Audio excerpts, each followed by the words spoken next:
The grip handle gives you additional leverage to control your tool. Side handles are typically used on sanders, grinders, or drills. On a grinder, it provides a second grip, so the grinder is easier to control and less likely to kick back at you. Replacing the grip handle is simple to do, and I'll show you how. Hi, I'm Mark Socha.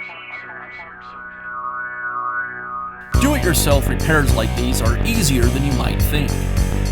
From lawn machines to cordless drills, kitchen mixers, Outdoor grills.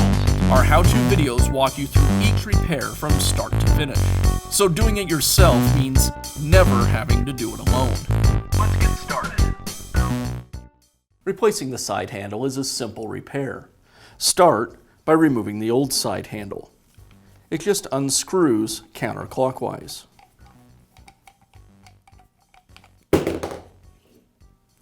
The side handle can be mounted on either side of your grinder. Pick the side you want to mount it on, locate the threaded hole,